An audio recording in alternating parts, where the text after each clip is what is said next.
Hi everyone, this is section 8, and we're going to be looking at Job chapter 6. And it reads like this. Then Job replied, "If only my anguish could be weighed and all my misery be placed on the scales, it would surely outweigh the sand of the seas. No wonder my words have been impetuous. The arrows of the Almighty are in me. My spirit drinks in their poison. God's terrors are marshaled against me. Does a wild donkey bray when it has grass, or an ox bellow when it has fodder? Is tasteless food eaten without salt, or is there flavor in the sap of the mallow? I refuse to touch it. Such food makes me ill. Oh, that I might have my request, that God would grant what I hope for, that God would be willing to crush me, to let loose his hand and cut off my life. Then I would still have this consolation, my joy in unrelenting pain, that I had not denied the words of the Holy One. What strength do I have that I should still hope? What prospects that I should be patient? Do I have the strength of stone? Is my flesh bronze? Do I have any power to help myself, now that success has been driven from me? Anyone who withholds kindness from a friend forsakes the fear of the Almighty.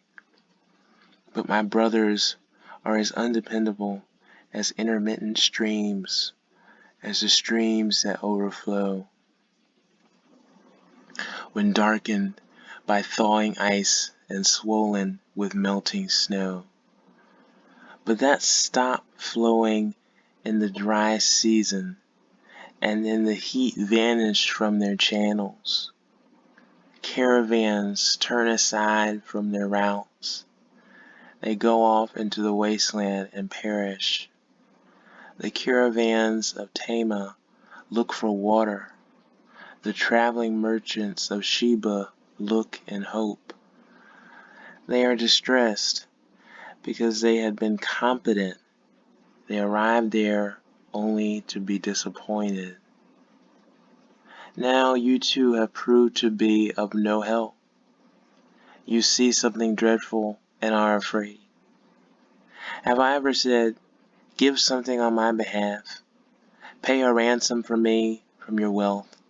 Deliver me from the hand of the enemy. Rescue me from the clutches of the ruthless. Teach me, and I will be quiet. Show me where I have been wrong. How painful are honest words. But what do your arguments prove? Do you mean to correct what I say and treat my desperate words as wind? You would even cast lots for the fatherless and barter away your friend.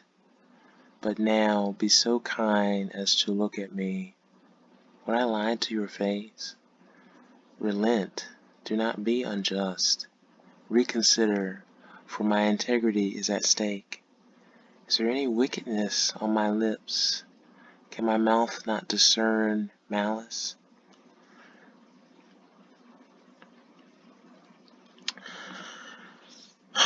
So that's a lot. That's a lot from Job. And one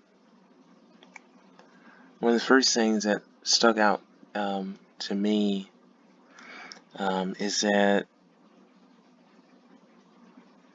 while he understood that God was responsible, if not for inflicting the injury directly, if not for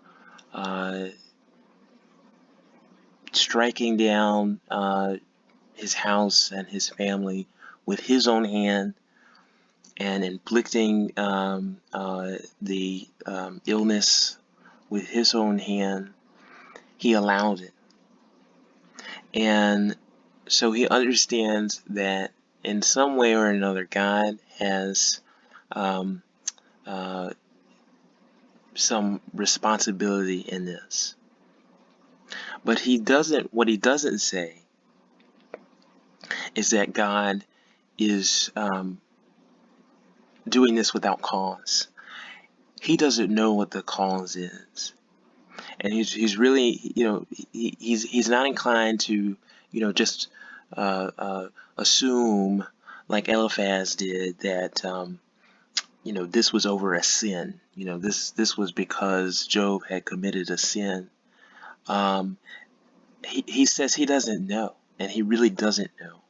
But he's not going to charge God um, with wrongdoing um, out of ignorance. That's why he said, um, even if I die, at least I will not have cursed God in the process. I still will have remained faithful and loyal to God. I'm not throwing God under the bus over this. And so, and this is where you see the power of faith, because faith, um, as weak as it may seem in the midst of tribulation, is strong enough to withstand tribulation, because it is never going uh, um, to forsake God. It's never going to forsake God. And we see that clearly illustrated here. And that's really all that matters. Because if Job, we think about, we often say that Job lost everything, but in reality, he didn't lose everything, because he didn't lose his faith, which was arguably the most important thing he had in the first place. So that's important to know. And then, as we've kind of seen in other places, in previous chapters, especially chapter 3, um, uh, Job really placed no value in his life. He no longer felt as though his life was worth living, and he actually wanted God to allow him to die. His chief desire was not to regain his strength, regain his possessions, but rather it was to go to the grave.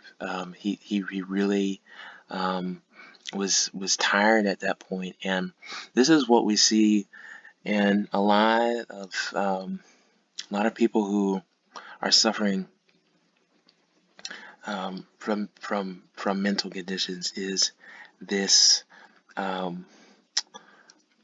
this inclination to surrender, to just really to let it all go, and it takes a while. It takes a while for that feeling to be so strong that you're willing to voice it, that it becomes something that you think about all the time. Is really something. The emotion, the emotion behind that is powerful, and it's really important that those of you who don't suffer with mental illnesses understand that this is you know these are the kinds of things that people think about who are ill, who have really had a hard time with depression or bipolar or what have you. life really becomes a non-issue to them. And when you can understand the emotion, and really the pain and everything that fuels that, you can better relate to the person. Um, and part of what fuels that is the feeling of hopelessness. Um, Along with the feeling of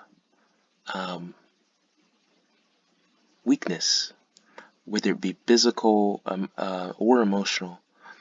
Now, obviously here Job was actually, he's physically ill, and so, we're inclined to associate that weakness with, his physical ailment, but it could very well have encompassed his emotional state as well.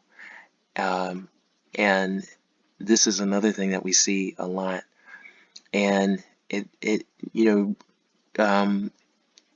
your body actually, and so, depression in particular, it's actually, it can be um,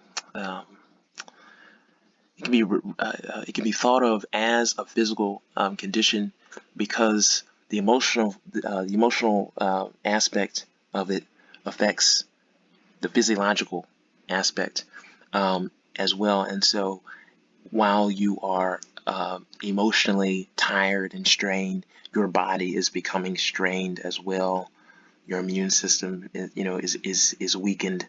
Um, you're probably not eating, in the you know um, the best. You may not uh, be taking in the level of nutrients that your body actually requires, and so it takes a physical toll on you as well. And the other thing that I wanted to point out as well is that we have to really be careful about uh, um, trying to understand what Job is really trying to say, because there are various points in the text where Job seems to concede the sin, that's being, that he's being accused of by his friends primarily. In reality, he did not think he was guilty of doing anything, contrary to what his perception, of God's will was. Um, he's uncertain. He's uncertain. That's the only word that we can use to describe um, his his wrestling here, is uncertainty. He's not sure what he did, um, but he's inclined against believing that he did something directly, that caused all of this to happen.